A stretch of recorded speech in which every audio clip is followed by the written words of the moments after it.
Hello everyone, Charles Watts here, the Arsenal correspondent at Goal, joining you on Monday, and what a lovely Monday it is. 4 wins in a row for Arsenal in the Premier League, 4 points clear of Tottenham in the race for the top 4, 1 win away from the Champions League. Win at Spurs on Thursday night, and it is done and dusted. Arsenal will be back in Champions League for the first time since 2017. My God, just saying it makes me nervous. Honestly, Thursday night is going to be horrific. Don't even want to think about it just now. So let's talk about yesterday. First of all, obviously I did my report from the game. You would have seen the video. If not, it's there. You can see my player ratings, that sort of thing. But just wanted to talk a little bit more in depth about that game. What Mikel had to say afterwards yesterday. Look, it ended up being far more nervy than it should have been. You know, it absolutely should have been finished off long before it was. Arsenal cruising, absolutely cruising. 2-0 up thanks to those 2 early goals. Leeds going down to 10 men. Just felt like it was a matter of time before the third goal, the fourth goal. But as usual, when it comes to Arsenal, they don't do things simply, do they? They couldn't get the third goal. They missed some good chances. And then, I don't know if it's fair to say they took their foot off the gas because they were so comfortable. And then they just conceded from a set piece. So it wasn't like they absolutely took their foot off the gas and let Leeds back in the game. Because Leeds weren't in the game, whatever. It was just one, they just got a corner and they scored from it. And then it got nervy after that, obviously. I mean, Arsenal again should have finished it off after that. Odegaard had his chance. Pepe had his opportunity to run in for an open goal and decided not to do it for whatever reason. And that just set up those last few minutes when Leeds started lumping the ball long. Meslier went forward, and it all got a little bit frenetic, didn't it, shall we say? But Arsenal saw it out in the end. They got the win that they absolutely deserved. I mean, they were far better. I think they had 19 shots. Leeds had 3. Leeds looked really poor. They were very fortunate to avoid a hide-in yesterday. And all in all, it was a really good win for Arsenal. As I said, 4 in a row now, 12 points from 12. I mean, what an unbelievable turnaround it's been from those 3 straight defeats last month when it looked like the season was on the verge of collapse. You know, it was absolutely... I did a video after that saying, season on the brink, and it was.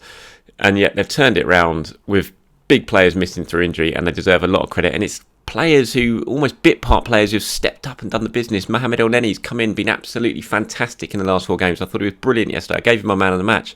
Just barely put a foot wrong. Nketiah, 2 more goals yesterday, adding to the 2 he scored against Chelsea. You know, players who you kind of thought that was it. If they were going to get any sort of game time between now and the end of the season, it'd just be the odd minute. But now they're starting and they are producing and they are helping Arsenal edge towards the finish line. It's not there yet, not by any means. You know, Thursday night is a really tricky game. Arsenal have never won at the new Tottenham Stadium. They've never even got a point at the new Tottenham Stadium. You know, it's going to be 60,000 there. It's going to be an unbelievable atmosphere. Really hostile. It's going to be very difficult for Arsenal.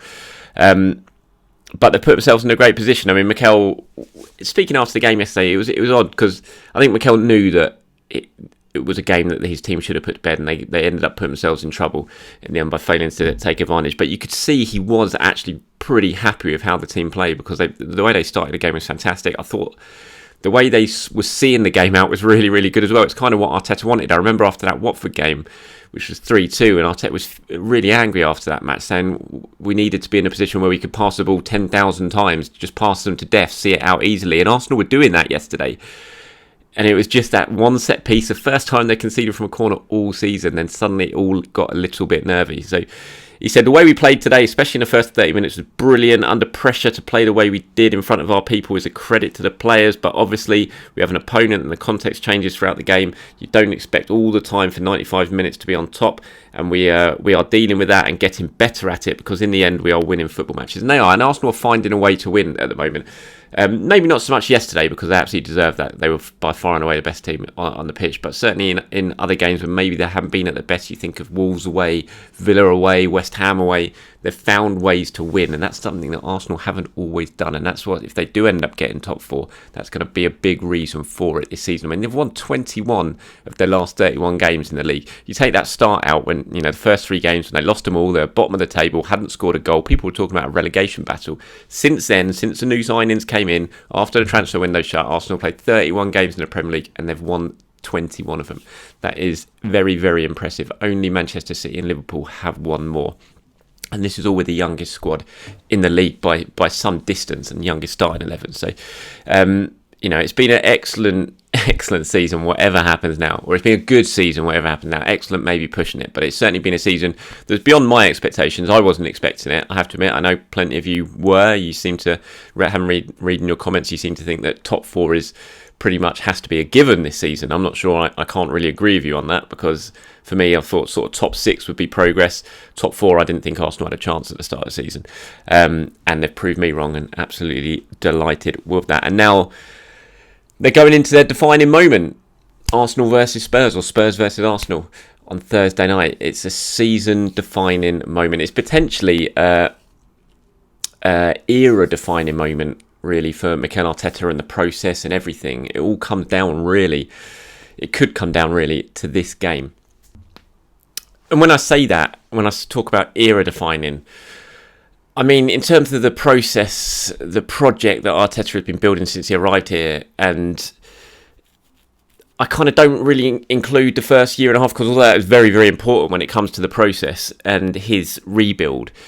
It still didn't really feel like his team. It's not until this season that this has properly started to feel like Arteta's team, because he was clearing everyone out. He was getting the poo. He's still been doing it this season. We've seen it with like Aubameyang as well, that there's still players that he's been trying to get out, that he wants to get out before his real sort of vision can arrive, really. And we're beginning to see that now with this team. When you look at the players, it's been really streamlined. They're kind of players that he believes all right now buy into the project. These are the sort of the base of the players that he wants to continue to build around, and will continue to build around next summer. But if they can go to Spurs, the team that they're competing against for the top 4, the Arsenal's bitter rivals, if he can go to the home of them and win and seal Champions League football there, what that could do in terms of this whole era that I talk about, and the era that he's wanting to create under him, would just be monumental. I mean, it's difficult to say just how big it would be. You can't underestimate it in terms of Champions League football coming back to Arsenal, in terms of contract situations in the summer. Bukayo Saka, Gabby Martinelli, players like that who are going to have people from across Europe banging on their agent's door at the moment saying what's going on with them. 2 years left on their contract. Are they interested in a move away? Arsenal will not want to lose those players, obviously, and they will be talking to them and trying to get them to sign new deals. If they can say, look, we are back in the Champions League, we are back amongst Europe's elite, then they're going to have a hell of a lot more chance in convincing them to stay, because of what they can offer, and that they can say to them, look, you can achieve your ambitions here, you don't have to look elsewhere. Also, in terms of bringing players in, targets that they will be targeting. If they say, look, you can come here, you're going to be playing Champions League football, I mean, it's just a given. It just makes it a lot easier to get these deals done. People like Yuri Tielemans, for example, a player that Arsenal absolutely are interested in. There's going to be other clubs as well interested in Tielemans, given the price tag, given he's only got a year left in his contract, given the quality of sort of player he is. And if Arsenal can go up against these teams and say, look, you can play Champions League football here, it's going to be a lot easier to get a deal done for someone like Tielemans. Ruben Neves as well, for example. I'm not sure Arsenal will go out and spend the sort of money it's going to cost to get Neves, but if they do, if they decide to go for that, a player they nearly signed last summer, then again, if they're competing with someone like Barcelona, who apparently are interested in Ruben Neves, you're going to be able to still say, look, you can play Champions League football here. And players want to play in the Champions League. It's as simple as that. So it's just it's such a huge game. Arsenal will be able to be much more aggressive in the transfer market as well, not just in terms of offering Champions League, but being able to offer the sort of money that has been missing for a long time at Arsenal, because the Champions League football finance has been taken out of the club for the last 5 years. So it is an absolute era-defining game. There's no doubt about it. I mean, Mikel was speaking about it after. I've got his quotes here. Let me just have a look. He said, he was asked about sort of mood in the dressing room after the game. He said, look, it's really, really good, really positive, but at the same time, we are humble. We know that nothing has been achieved yet. There's still a lot of things and a lot of minutes to play to do what we want to achieve. We want to prepare for that game like we always do, with the same enthusiasm, but knowing obviously that this can be a defining moment, and that's an extra level of motivation and another layer for us to really go for it. I can't wait to play that game. Now, Arteta, when he was a player at Arsenal, he was used to these sort of matches. Yes, Arsenal weren't going for league titles when he was there. They kind of fallen off that rung of the ladder, so to speak, but they were still competing for trophies, FA Cups, which they won with Arteta.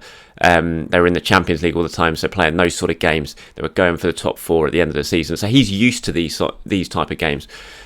his players aren't. So when I love the fact that he's there. He's showing no sign of nerves, anything like that. Those simple words. I can't wait to play this game. So that would have filtered through to the players. I'm actually convinced of it, and he will be drumming that message in all this week. This isn't a game to be fearful of. This is a game to enjoy. Go there, make yourself heroes. Arsenal have got a long history of doing good things at White Hart Lane. They won the title twice there. It's brilliant. They've won the title the same amount of times as Tottenham have in their history, and Arsenal have won it the same amount of times at their own ground. So 1971, 2004. Obviously this isn't the league title. Arsenal aren't at that stage anymore, at that level anymore. Hopefully they can get back to it. But even though this isn't for the league title and it's only for a top 4 spot, it's still a massive game. You go back to, I remember when Tottenham got in the Champions League, 2012, whatever it was, and they went to Man City. It was a game just like this. It was basically those two in a shootout for it, and Tottenham won. They won 1-0. Tottenham fans still love that game, that Peter Crouch goal. And that's what Arsenal can create here. They can create a moment in history. They can have these, it would be mad celebrations on the pitch afterwards. That's what's on offer for these players.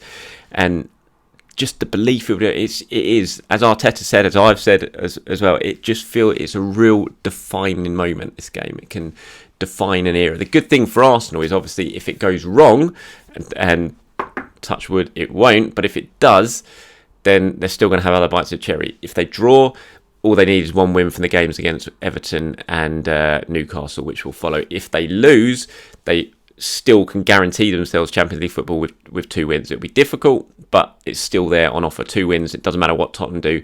Arsenal will still get Champions League. So they've given them the position. That was the importance of yesterday's win. They allowed themselves to have that little safety net. Hopefully they're not going to need it. They can go there and get the job done on Thursday night. But if they don't, they've still got 2 more bites of the cherry. So they're in a very strong position. They're in a position I think we'd have all grabbed your hand off if someone had offered it to us at the start of the season. And now's the time for them to really kick on and get the job done, and we'll see what happens on Thursday.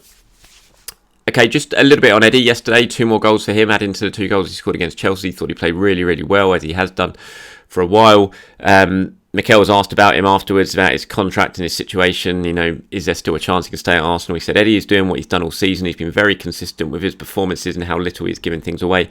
Let him be. Let him enjoy the moment, because he completely deserves it, and things will happen naturally. Now, we're going to have to wait and see when it comes to Eddie Nketiah. He's certainly put himself in a very strong bargaining position. We know he's rejected contract offers from the club. There will be talks between now and the end of the season, and potentially just after the end of the season with Arsenal. They're still in a position where they wouldn't ideally want to lose Eddie if he shows any signs of signing a new contract. I'm sure Arsenal will put another offer in front of him to get that deal done. We'll have to wait and see what happens with these talks that will go on between him, the club, and his representatives between now and the end of the season. It's a big decision for Eddie to make. Yes, if he stays, if he signs, he probably won't be a guaranteed starter next season. Arsenal will spend big on a striker in the summer. I think we all know that's going to happen. But that doesn't mean Eddie won't get regular minutes. I think what he has done at this stage of the season is show Mikel Arteta that he's good enough to get a run in the team, and not just have the odd 2 minutes here and there. And what Eddie's got to decide, or it's going to have to decide, is what's better for him. Yes, he might go somewhere else and play and be a regular starter, but is he going to be playing in the Champions League? No. Is he going to be playing at a top level club week in, week out? Potentially not. And, it's no disrespect to the likes of Crystal Palace or Brighton, but they're just not on the level of Arsenal, are they? And so you can drop down a level, but there's no guarantee you're going to be a success there. Yes, you might start, but you might have a difficult time, and then suddenly you're out the side again. He's at Arsenal right now. He's in a good position. He's at a top club. Champions League football is there next season for the taking. If they don't get it, then they know they're at least going to have Europa League football. There's going to be plenty more games next season, and I'm sure there's going to be plenty of opportunities for Nketiah to play plenty of minutes, even if a new striker does arrive. So it's a big decision for him to make. It doesn't necessarily just have to be about starting 11. I think in modern day football, if you want to be at a top level club, you can't expect to be guaranteed to start each week. You've got to fight for your place, earn your place. And that's what Eddie's going to have to weigh up when it comes to making his final decision between now and the end of the season. Does he want to go somewhere where in these talks that his agent are probably having, they're saying to him, yeah, come here, you can play it, you'll be a guaranteed starter, you'll play every single game. Does he want to go somewhere like that? Or does he want to stay at a top level club at Arsenal, where hopefully he could have Champions League football to play in next season, where yes, he might have to rotate a little bit, but he will still get minutes. So we'll see. Personally, I would have no issues with Eddie Nketiah staying. I kind of felt like it was all done and dusted, and he was definitely going to go. We'll have to wait and see if that does change now. But I think he's shown that he's got plenty to offer Arsenal next season. With the extra games they're going to have to play, having Nketiah around I think will be a big bonus for Arsenal. So we'll wait and see. But let me know what you guys think. Mohammed Elneny as well, he's another one playing so well. Like I said, he was my man of the match yesterday, doing everything he needs to do. There will be talks with Arsenal. I imagine, I'm not sure they're ongoing as of yet. I think everyone at Arsenal's kind of waiting until the end of the season to really kick things on. And Elneny said it himself. He publicly said it the other day. He talked to a few colleagues of mine in the mix zone after one of the games. I can't remember which one it was, but he was basically saying, "Look, if they offer me a contract, I'll sign it. I'm happy here. I don't have to be a starter. I'm happy to be a squad member, but I want to. This is my home. I want to sign a new contract." And again, with the extra games Arsenal are going to have to play next season, with the quality Elneny has shown he can produce in these last few games, I don't really see the issue, because Arsenal are going to need a strong squad. They're going to need a much bigger squad than what we've got now. And if Elneny's happy to be part of that squad and not going to be kicking up a fuss, and he's very professional, 100%. He's very popular behind the scenes. I don't really see it as too much of an issue if he does decide to sign a new contract. So we'll wait and see what Arsenal decide with that one. Just on Ben White, Mikel, speaking after the game yesterday, I asked him, is he going to be all right for North London Derby? Mikel said, I think so. He's been starting to do a little bit of work now on the pitch. We want everybody available because we know how important that game is.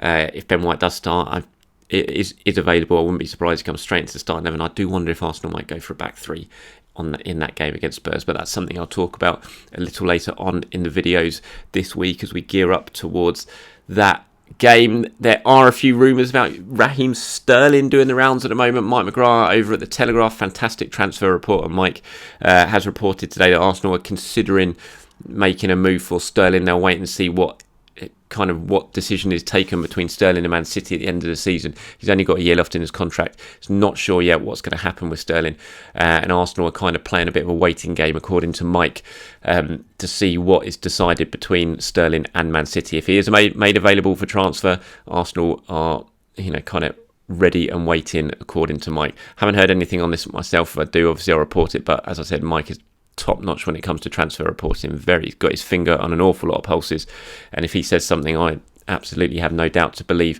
that is 100% correct. It'd be an interesting one. Like I said, I think with Arsenal, they're going to sign a central striker, but then they're also going to sign that sort of wide player who can play across the front line. Sterling 100% ticks the boxes when it comes to that. He can play centrally if he has to, can play out wide, scores goals, scored another couple for Man City yesterday. London boy, obviously. Only issue is wages. I mean, I think he's on about 300 grand a week at Manchester City. Given how hard Arsenal have worked to reduce their wage bill in recent seasons, I'm not quite sure how he would fit in to that wage bill if Arsenal did make a real push to sign Raheem Sterling. But that's something for Arsenal to work out. And we'll have to wait and see what happens as we head towards the transfer window. Thank you very much for watching, everyone. Appreciate your time. As always, have a very good rest of your Monday. Try not to get too nervous about North London Derby. We're still a few days away.